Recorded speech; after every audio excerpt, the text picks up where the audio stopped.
Bueno, de nuestro cursito hablamos de que el punto de partida siempre del conocimiento humano es el ente físico.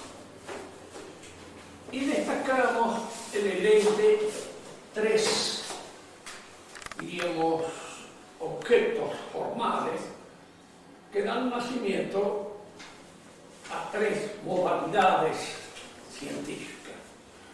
La entidad, de la cual se ocupa en primer lugar la ontología, que es el principio de toda la metafísica.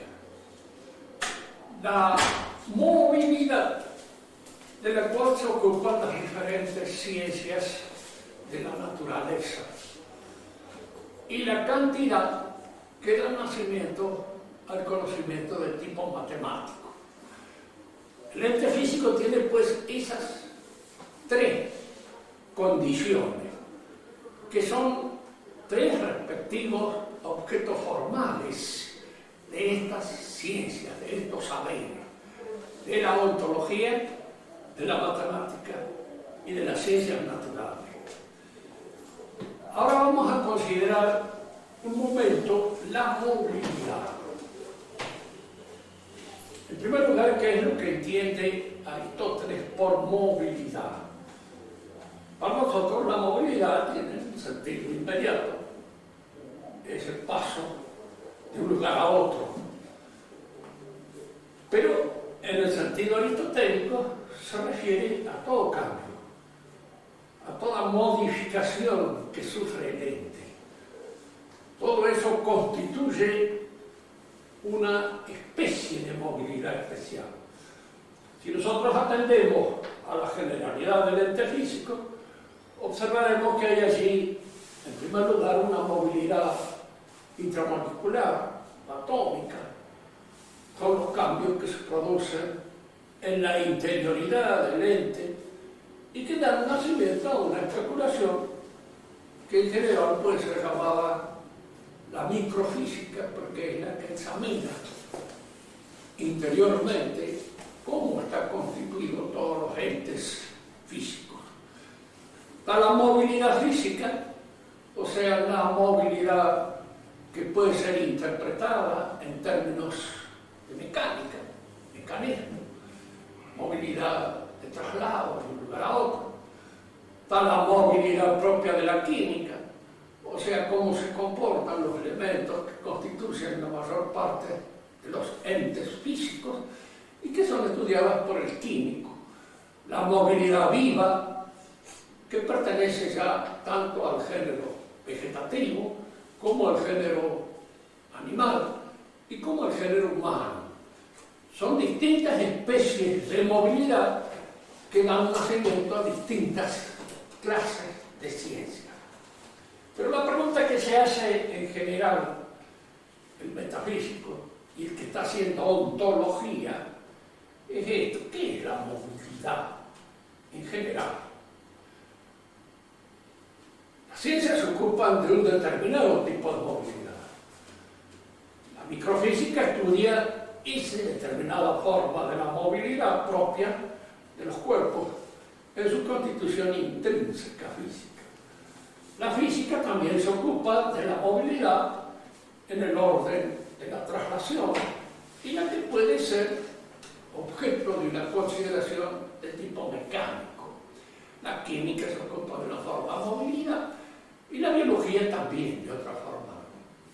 Pero la pregunta por la movilidad misma, que es entitativamente hablando la movilidad, ¿qué supone? ¿Cuáles son los elementos que explican en los seres la movilidad? Los elementos que podríamos llamar fundamentales, más universales, más profundos de la movilidad.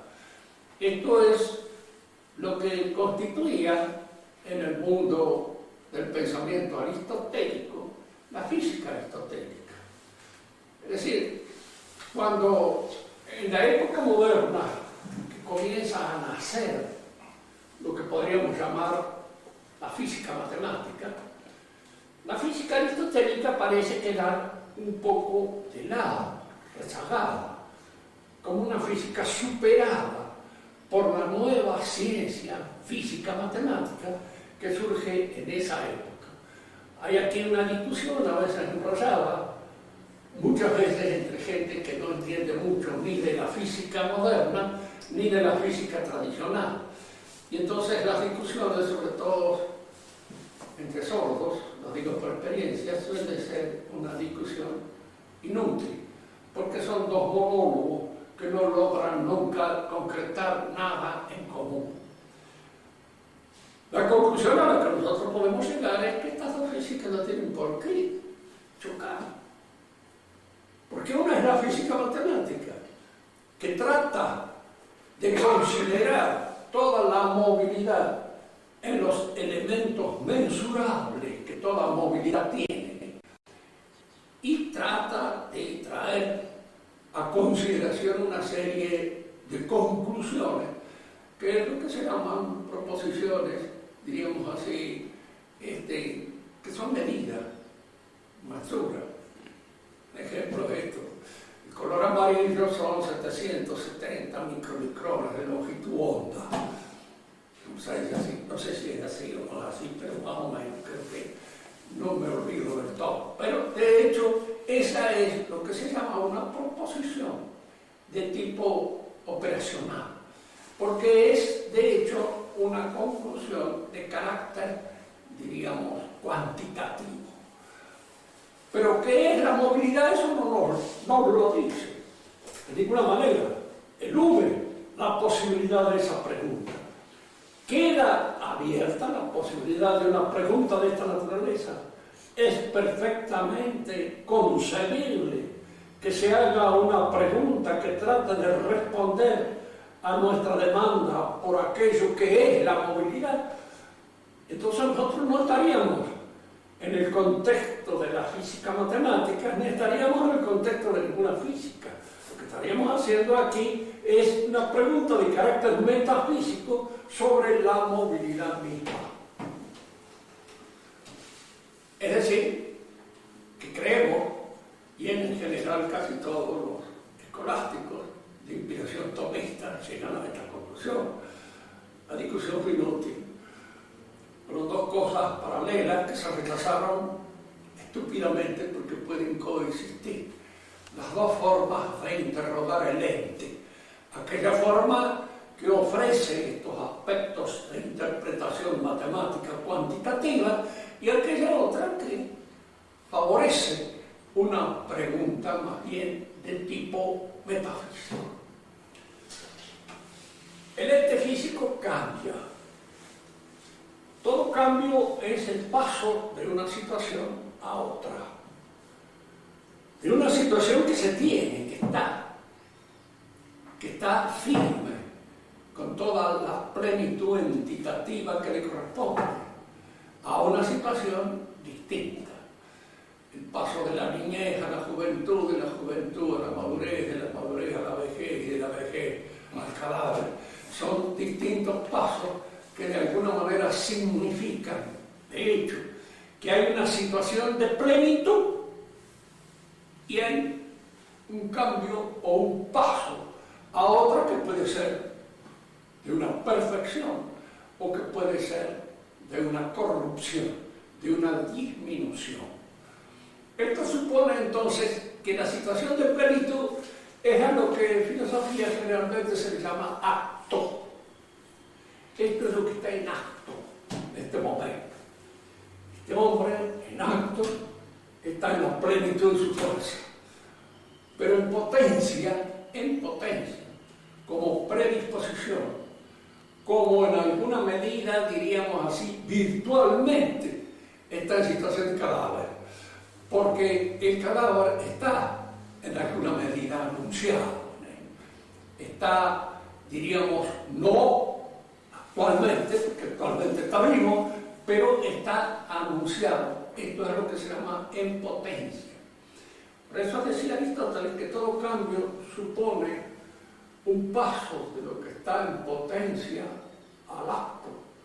y en tanto que está en potencia, dice, que es aquí lo que algunas veces provoca una cierta confusión en los que estudian esta definición.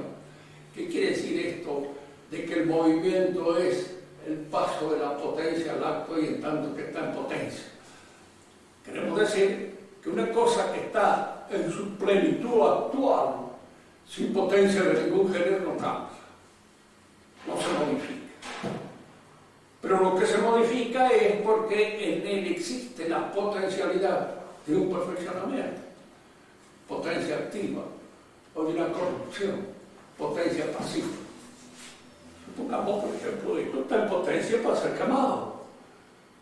Momentáneamente existe, pero en él la virtualidad de ser un combustible también existe. No lo es actualmente, pero lo es potencialmente. Y por eso la movilidad implica este paso de la potencialidad al acto, o como a veces decimos de una manera más clara, tratándose del ente físico, materia y forma. La forma es aquello que hace que este ente tenga estas características en nosotros y se da más racional. Esa es nuestra forma. Y la materia es, en alguna medida, aquello en lo cual la forma se realiza. Si fuéramos formas puras, como los ángeles, no habría cambio en nosotros, no habría modificación. Tendríamos toda la plenitud que nos corresponde en acto. Y ese acto correspondería a la plenitud total de nuestra forma. Fíjense que, claro, el acto puro es Dios, pero el ángel es un acto que completa, realiza una forma sin constitución material. No hay en él cambio ni modificación. El único cambio que hubo fue en el principio, cuando tuvo que elegir entre Dios o él. Estuvieron los que se eligieron a sí mismos y estuvieron los que eligieron a Dios. Pero este acto es un acto que se realiza de una vez para siempre. Por eso el ángel reprobado no tiene posibilidad de reconquistar su situación primera, porque está reprobado en un acto solo, porque toda su formalidad se da en ese acto. Es decir, los demonios, los ángeles perdidos, son perdidos inevitablemente para siempre. Nosotros nos podemos perder, pero nos podemos recuperar en la medida en que nuestra formalidad no tiene toda su realidad completa, sino que esa realidad se realiza en el tiempo, se realiza en el espacio y a través, diríamos así, de una serie de cambios y de procesos que suponen adelantos, perfecciones o corrupciones o caídas. Mientras estamos en vida y hasta que no demos la última boqueada, podemos decir nosotros que podemos cambiar, podemos arrepentirnos, podemos entrar en la amistad perdida con Dios. El ángel no lo puede. Por eso hay algunos que quieren salvar al diablo, pero resulta que indudablemente hay en esta buena intención una cierta ignorancia metafísica en la composición de lo que está constituyendo precisamente el demonio. La intención es buena, pero los cristianos no pueden cambiar porque toda su formalidad se realiza de una vez para siempre. Entonces, el cambio es, diríamos así, siempre se da en el hombre como consecuencia de estos dos coprincipios, la materia y la forma. Cuando decimos dos coprincipios, queremos decir que no son dos cosas. Son dos coprincipios que explican esos elementos aparentemente contradictorios que se dan en la realidad. En nosotros la materia no es una cosa que se junta con una forma. Toda nuestra realidad, una y única, está constituida de materia y forma, pero no como dos cosas que se componen, sino como dos coprincipios unidos que explican la unidad de esas cosas. Por eso en el hombre, por ejemplo, que podríamos llamar el cuerpo y el alma, no son tampoco cosas separadas. Pueden separarse, en la muerte se separan, de hecho. ¿Cómo esa separación se da? Yo nunca, no sé. ¿Por qué? Porque de hecho el alma obra siempre en conjunción con el cuerpo. Nuestros conocimientos vienen de aquellos datos que la corporalidad nos ofrece. Pero esto es motivo de fe. Y los motivos de fe no son igual que los motivos de conocimiento. Lo que la fe enseña puede ser más o menos interpretado por nuestra razón. Nuestra razón puede dar algunos argumentos que nos permitan entender esto, pero hay algunas cosas que no son más fáciles de entender que otras. Esta es una de las cosas que más dificultades puede encontrar uno en comprenderla. Por eso el dogma de la resurrección de la carne es el que permite, en alguna medida, interpretar que esa unidad que constituye el hombre de materia y forma, es decir, de cuerpo y alma, se reconstituye, se vuelve a dar. Es indudablemente que esta carne renacida por la resurrección no es exactamente la que tenemos ahora. Es como aquella que aparece en la transfiguración de nuestro Señor Jesucristo. Es decir, aquella en que la forma, el alma racional, transfigura toda la realidad corporal, la asume y de alguna manera la constituye casi en una realidad de tipo espiritual.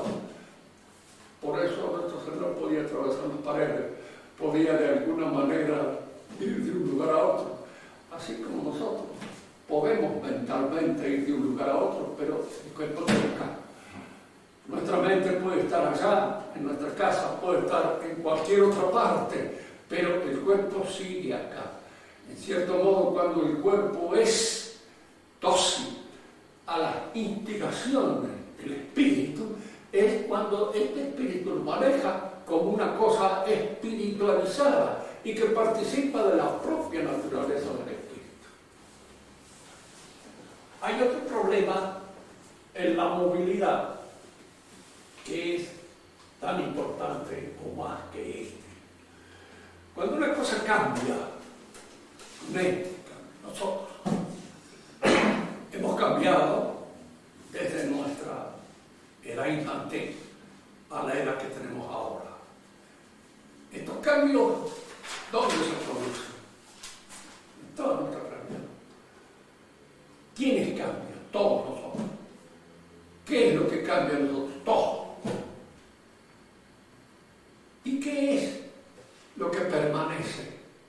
Todo. Es decir, acá nosotros nos encontramos frente a este aspecto aparentemente contradictorio.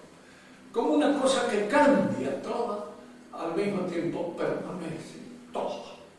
Sigue siendo ella. Y de alguna manera podemos decir, esto que era una niña, hoy eso ya grande, maduro, ya casi en el camino de ser viejo, y esto otro que es un viejo era el mismo que tenía acá cuando tenía 5 años. Acá nos encontramos nosotros con un aspecto de contradicción que los lógicos quieren explicarlo mediante los pasos dialécticos, como si, diríamos, nuestras transformaciones se dieran de la misma manera que se dan los argumentos o se dan, diríamos así, los discursos. Dejando de lado la lógica, vamos de hecho a lo ontológico. Hay en el hombre un aspecto, un principio que explica su cambio. Son los accidentes. Y hay un aspecto, un principio que explica la permanencia. Es lo que habitualmente en el sentido escolástico se llama la sustancia. Importante esta noción, distinguirla, destacarla, porque es una noción que tiene una íntima importancia y una importancia muy grande en el terreno de la teología. La transustanciación o el cambio de la sustancia del pan en el cuerpo y la sangre de Cristo es un misterio de carácter teológico que solamente puede explicarse cuando en alguna medida hemos entendido más o menos bien lo que es la sustancia. Volvemos a repetir lo que hemos dicho con respecto a la materia y la forma. No son dos cosas. La sustancia no es como si nosotros tuviéramos, digamos, una especie de espina dorsal que no cambia, que se mantiene siempre. Que la espina dorsal del chiquitito no es la misma que tiene el hombre grande. Cambió todo. Porque han cambiado los elementos que la constituyen, todos. Todos esos cambios se van produciendo, incluso físicamente. Todo eso se transforma, es otra cosa. Y sin embargo, ha permanecido el sujeto. La pregunta nuestra ahora, ¿y qué es el sujeto? ¿Qué es esto? ¿Qué es eso que permanece? La respuesta que nosotros podemos dar, pues soy yo el que permanece. Bueno, ¿y qué es usted?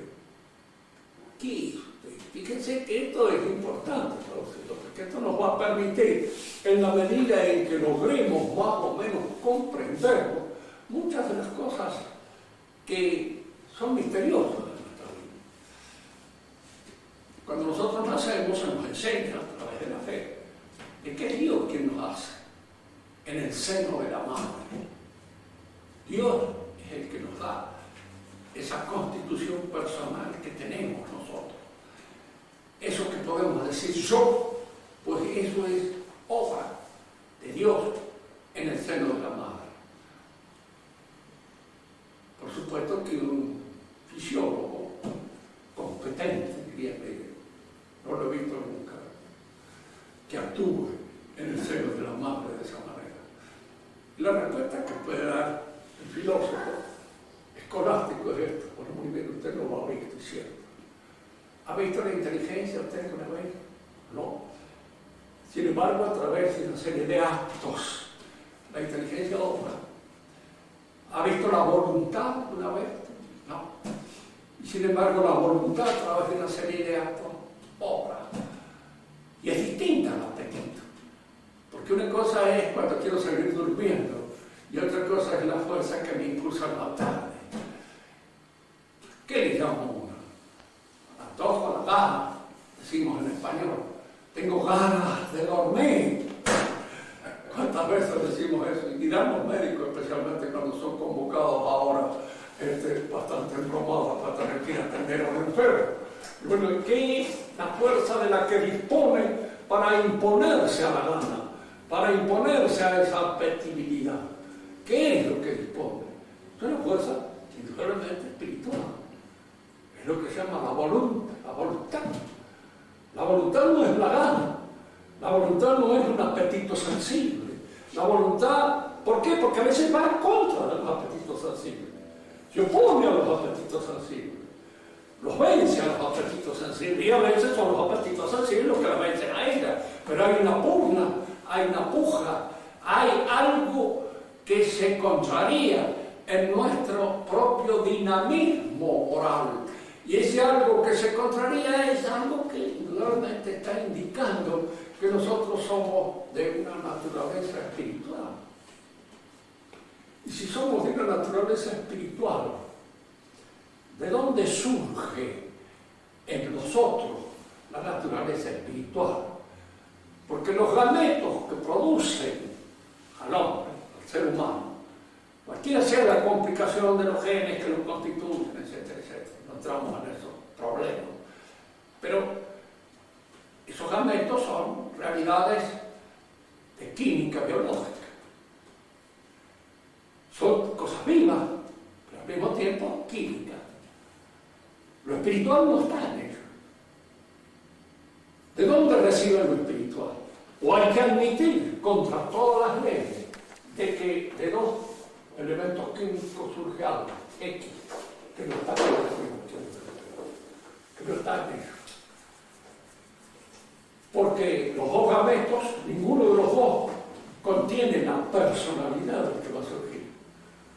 La personalidad del que va a surgir, y yo lo que diría, bueno, nace de la combinación de los dos gametos. De la combinación de los dos gametos puede salir, sí, programado un animal. Porque el animal se programa de conformidad, diríamos así, con las indicaciones propias de la especie.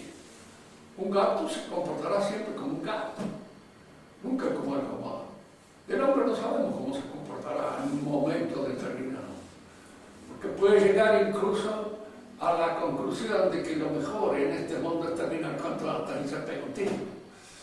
Y eso es el indicio, de alguna manera, de esta suerte de superioridad que tiene el espíritu sobre todos los otros instintos. Es decir, no está instintivamente programado, porque si estuviera instintivamente programado, esa programación se desarrollaría siempre de la misma manera. Cuando Freud habla de la libido en el hombre, y que eso es lo que constituye una suerte de instinto, se olvida de señalar por qué en un momento determinado la libido en cada uno de nosotros se complica tanto. Porque los animales es claro, son instintos que se disparan naturalmente hacia su objetivo. En el hombre producen 10.000 fantasías, y cada una de las 10.000 fantasías provoca en la economía del instinto cambios, modificaciones, etcétera, que siguen la línea de esa fantasía de producción. El hombre instintivamente, como decía Clavel, tenía razón, es un calefón sin salida desde el punto de vista biológico. Es un ser enfermo. Y esa enfermedad se llama espíritu. Así decía Clavel. Decía, ¿por qué? Porque instintivamente no puede explicarse. Y no puede explicarse como una programación pura y exclusivamente animal, provocada por los genes. Hay aquí algo siempre que no está en el fundamento. Y ese algo que no está en el fundamento, que constituye su espiritualidad, que constituye su inteligencia y su voluntad, tiene que ser producido por algo que posea la inteligencia y la voluntad. Podría ser el padre y la madre, porque no tienen inteligencia y voluntad. Pero nos damos cuenta que el hijo no es la inteligencia del padre ni la inteligencia de la madre, es otra personalidad distinta. Y no ha sido hecho como un artefacto que se fabrica mediante la aplicación inteligente y voluntaria, nace de la naturaleza. Y al mismo tiempo nace como persona. Y es una persona diferente, que en algunos momentos puede provocar incluso la consternación y el asombro de los padres, porque ven en el hijo algo que nunca habían sospechado, y porque ven en el hijo surgir un montón de cosas de que no tenían la menor idea ni la menor noción. Digo esto porque no dice. Yo me parezco a mi padre como me puedo parecer a Garibaldi, de la misma manera, es decir, no me parezco en absoluto. Nada. Debo tener cosas de él porque indudablemente tenía él, y soy su hijo. Pero en alguna medida hay algo en mí que tal vez jamás en su vida se habría propuesto o pensado de que podría salir de un tipo de este tipo, de esta modalidad, porque no está escrito en el libro. Aquí nos encontramos nosotros con que ¿qué es ese yo? Eso que dice yo. Y eso que de alguna manera se constituye como una sustancia. Cuando nosotros hablamos de la constitución íntima del ente físico, decíamos que era una combinación de elementos, una idea que se hacía de alguna manera real en la constitución de un ente determinado. Pero esa idea se ve que en un momento determinado toma y asume toda una vida, una idea viva. En cada uno de nosotros esa idea se constituye en un principio de movimientos espirituales, vivientes. Y eso es lo que constituye esa realidad. Es una entidad espiritual. No es de ninguna manera algo material, algo a lo cual se suman los accidentes, como si dijéramos, miren, fulano de tal es esa cosa que está en fundo a la cual se le ha pegado una piel, se le ha pegado un color, se le da una estatura, se le da una dimensión, no hay nada. Él es, diríamos así, aquella combinación, aquel eidos viviente que sostiene todos esos aspectos accidentales y los sostiene en su realidad y le da más, le da sus características, porque este color que cada uno de ustedes tiene es el que cada uno de ustedes tiene. Puede ser parecido a otro, pero no es el mismo, es el de ustedes. Esa manera de hablar, esas cosas, sí. Cuando uno está enamorado de una muchacha, generalmente no puede describirla a veces con todas las cosas que tiene. Tiene algo, no sé qué, como dirían los poetas, algo que me atrae. Pero indudablemente es algo que le pertenece personalmente y que le pertenece, diríamos, como insustituible, incambiable, imposible de trasladar a otro, porque es esa persona a la cual cada uno de nosotros admira o detesta, lo ama o no ama. Pero es una persona y esa realidad viviente es lo que constituye su sustancia. Por eso la sustancia tiene, de alguna manera, una constitución de tipo espiritual, mental.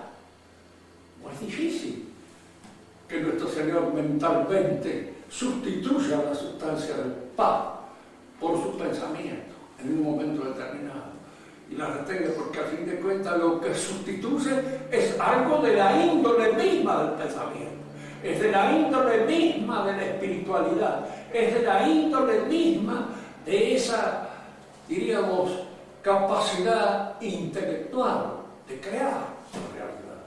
Por eso él puede sustituir la sustancia del pan con su propia sustancia y estar allí presente, sosteniendo todos esos accidentes propios del pan con esa surrealidad mental que sustituye a esa otra realidad que es también mental, que es una idea, que es un espíritu que constituye la sustancia del pan o de cualquier otra cosa. Porque cualquier sustancia es, en alguna medida, un eidos, una idea que está realizándose vivamente en esa realidad que nosotros apreciamos o que vemos. Cuando hablamos de los cambios, hablamos de cambios accidentales. Ha cambiado nuestra estatura, ha cambiado nuestro peso, ha cambiado tal vez el color de nuestros ojos, ha cambiado el color de nuestro cabello, ha cambiado muchas cosas. Todos esos cambios, pero nosotros seguimos y seguimos siendo los mismos. Y esto que sigue siendo lo mismo se explica en función de este coprincipio al que llamamos la sustancia. Y los cambios que se producen lo aplicamos a ese otro coprincipio que se llaman los accidentes. Entre la sustancia y los accidentes hay una unidad absolutamente indestructible. Si se destruye, la sustancia se la modifica, se cambia en otra, produce otra sustancia. El cadáver no es un hombre. El cadáver ya es un montón de materia química que sigue teniendo una serie de transformaciones, pero que no son ya aplicables al hombre. Tenemos entonces en el ente físico la división de materia y forma, y de sustancia y accidente. Ahora, estas cosas hay que pensarlas siempre correlativamente, porque no son separables, se pueden pensar distinguiéndolas, se puede distinguir pensándolas, pero no se pueden separar unas de otras. Sustancia y accidentes están intrínsecamente unidos como lo está la materia y la forma. Pero nosotros podemos comprender, sí, la diferencia entre materia y forma y la diferencia entre sustancia y accidente por una serie de actividades que son atribuibles a una o a otra. La forma es lo que nos hace ser eso que somos. Si ustedes están en este momento acá, actuando, y piensan en lo que yo les digo, ustedes lo hacen a través de esa formalidad propia que es la racionalidad del hombre. Pero si ustedes salen afuera, están lloviendo y se mojan, indudablemente no se mojan porque son animales racionales. No es la razón la que hace que se moje, es la materialidad en la que está constituido de alguna manera nuestra corporalidad. Por eso hay actividades, hay acciones atribuibles a la forma: pensar, estudiar, ser justo, comportarse decentemente, etcétera, etcétera. Todo eso surge de nuestra alma. Y hay otras actividades que son atribuibles pura y exclusivamente al cuerpo. Me caigo en un momento determinado porque pierdo el equilibrio, y lo pierdo en la medida en que soy puramente corporal. Y ese hecho de caerse, no diríamos que me caigo porque soy un animal racional, diríamos más bien que me caigo porque soy un cuerpo pesado y porque en algún modo sigo las leyes propias de los cuerpos. Y al seguir las leyes propias de los cuerpos, hay en mí una serie de actividades atribuibles a la materia y una serie de actividades atribuibles a la forma. Y es a través de estas actividades como yo logro distinguir la existencia de estos dos coprincipios. Lo mismo sucede con la sustancia y el accidente. Son dos coprincipios que constituyen una unidad única. Eso que somos nosotros. Pero indudablemente eso que somos nosotros no somos ni nuestra estatura, no somos ni nuestro color, porque esas cosas pueden cambiar, pueden modificarse a través del paso de los años, sin que esas modificaciones dejen de ser atribuidas a mi realidad. Cuando ya se produce una alteración en la cual yo pierdo el sentido de mi propia realidad, cuando he perdido el sentido de la personalidad, yo me encuentro frente a una disgregación, frente a un estado patológico que los psiquiatras darán cuenta y razón de qué es lo que los constituye. Pero son pérdidas, diríamos así, que se producen en el ser humano, pero no es que en realidad haya dejado de ser lo que es. Él sigue siendo ese ser humano que era, pero ha perdido un poco la conciencia de su unidad, y al perder la conciencia de su unidad, era a lo mejor cree que no. Si ese loco que decía, este es loco, se cree Napoleón, y no se ha dado cuenta que Napoleón soy yo, decía el loco este. De alguna manera, cualquiera de los dos estaba perdido y se consideraba, en algún modo, una personalidad muy diferente a la que él tenía, se había atribuido otra personalidad. La movilidad da nacimiento entonces a todas las ciencias de la naturaleza. Cada una de las ciencias de la naturaleza apunta a lo que podríamos llamar una formalidad propia.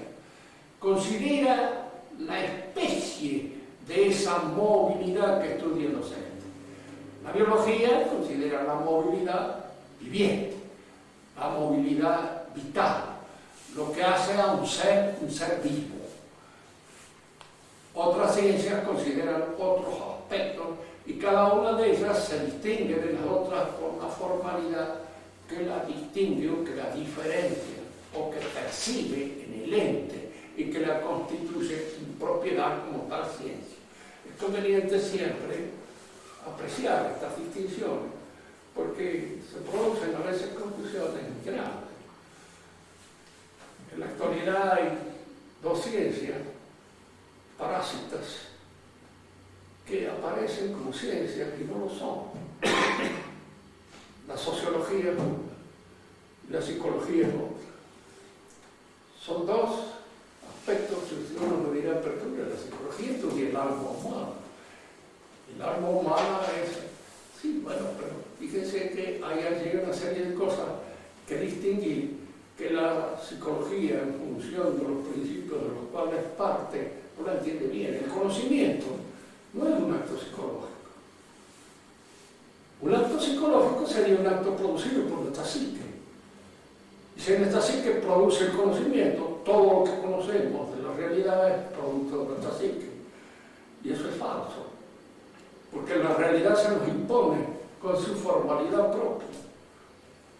Y el concepto que nosotros tenemos de una cosa está impuesto por las características de la cosa, por esa forma en cómo la cosa aparece.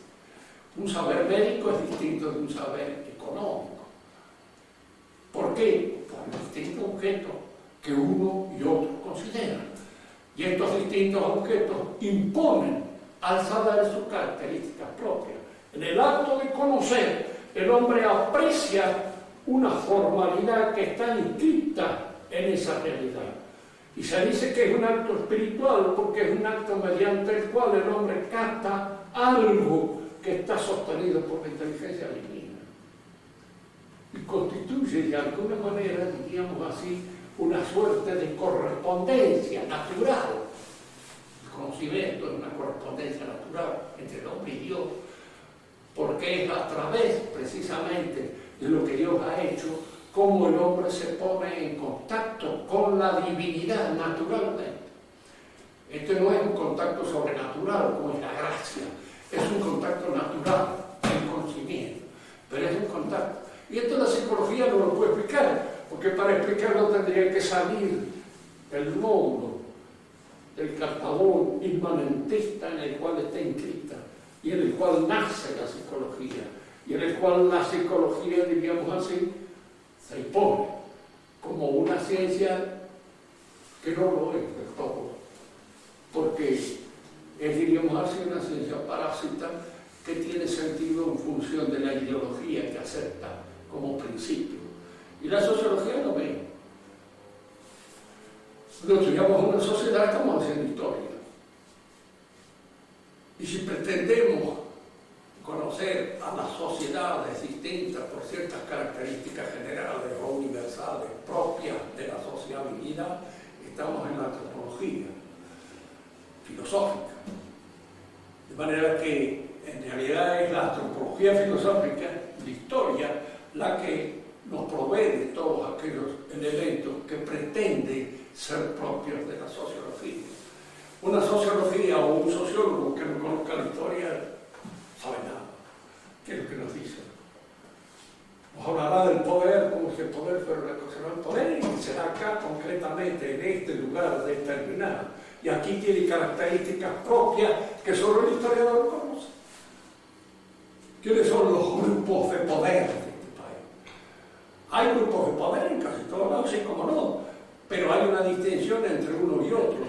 Y esas diferencias entre unos y otros son las que el historiador conoce con toda claridad. El conocimiento entonces es un acto espiritual, no es un acto psicológico. Si fuera un acto psicológico quedaría encerrado y determinado en la inmanencia. Esto es kantiano, no es el pensamiento clásico tradicional al que nosotros escribimos, porque el pensamiento clásico tradicional sabe que formalmente el conocimiento está dependiendo de la forma propia del objeto que estudia. Es él el que le impone su modalidad de conocimiento, y no yo. Porque si no, otros conocimientos serían iguales.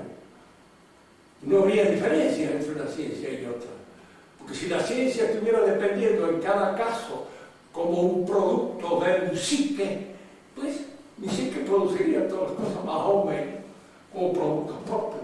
Pero no es así. La ciencia está dependiendo en cada caso de la formabilidad que capto en la realidad.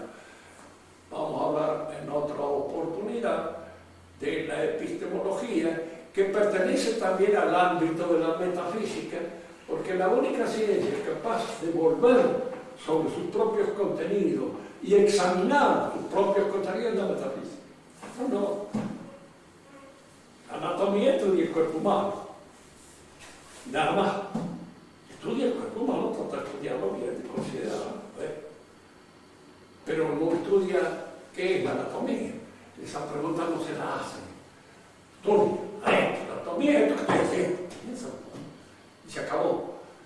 Diríamos que casi todas las otras ciencias lo mismo. La única que vuelve sobre sus propios contenidos, la única que trata de justificarlo y de explicarlo es la metafísica. Por eso el conocimiento es estudiado por la metafísica y constituye uno de los, diríamos, de los capítulos de la metafísica. La metafísica se divide pues en ontología,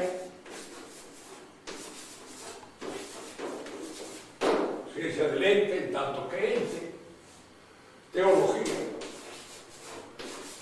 a la cual llego yo, pero esta es la teología natural, no es la teología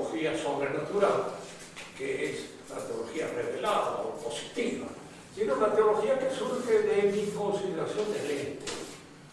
Considerando el ente, yo llego a la conclusión de que hay un fundamento teológico que lo sostiene. Y entonces, ¿cuál es ese fundamento o cuáles son las características de ese fundamento? Todo esto es considerado por la teología. Y la epistemología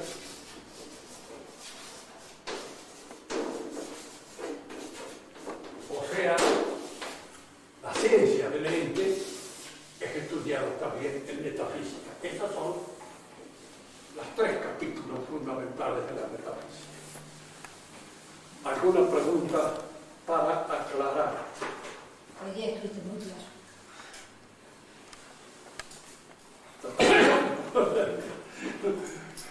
A mí me da la impresión de que puede haber cosas que necesiten ser aclaradas, ¿no?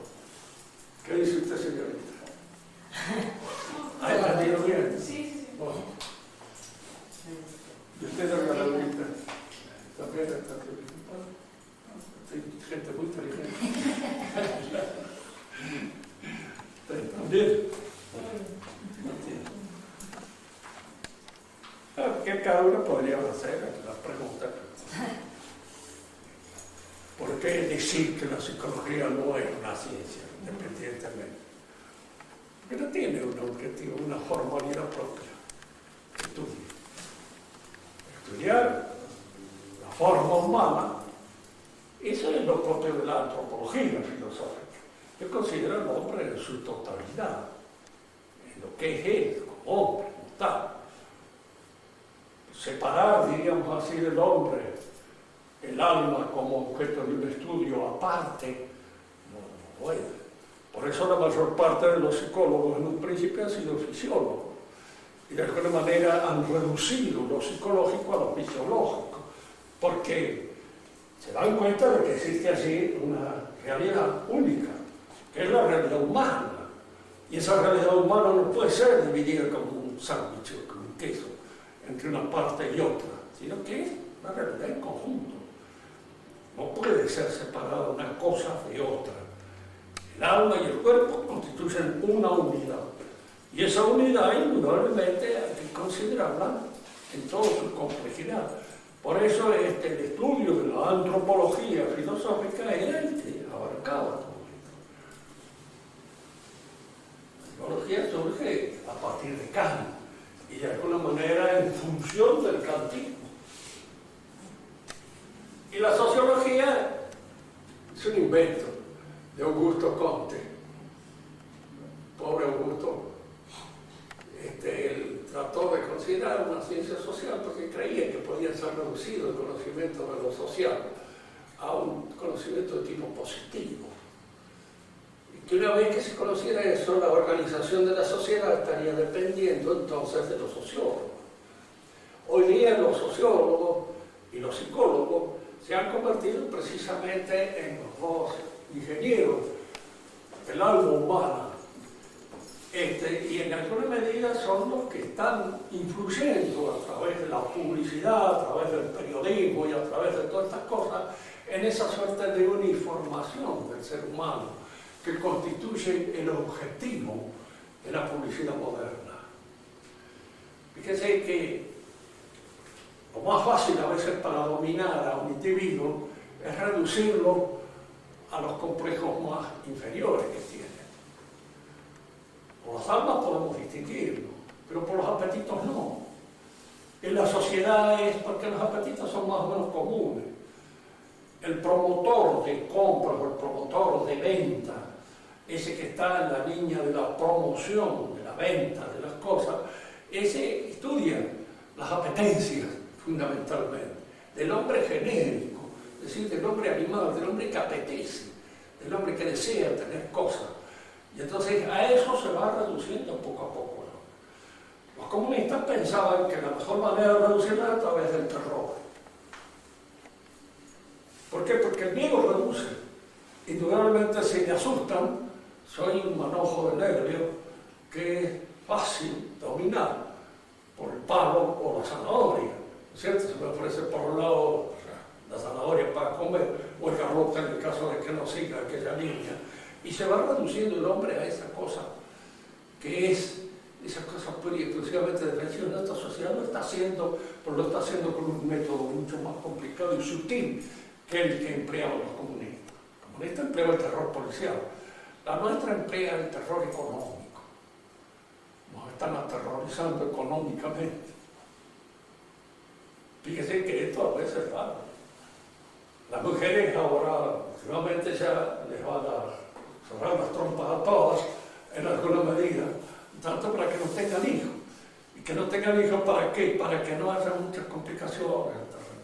Y entonces se van reduciendo todas esas cosas y las van imponiendo como una especie de necesidad de imposición social.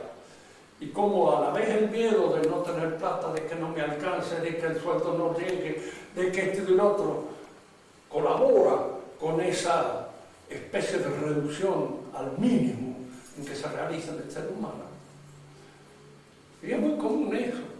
El hombre que opina de conformidad con los últimos eslogans, productos del diario, es una especie de autómata o de infeliz, que no piensa más que eso. Ustedes tendrán la oportunidad muchas veces de conocer a estos tipos, esa clase de muchachas que, en fin, en la última revista es la que produce o el estatus económico que hay que defender a toda costa, de toda manera, de cualquier modo, es lo que produce una suerte de terror y de reducción.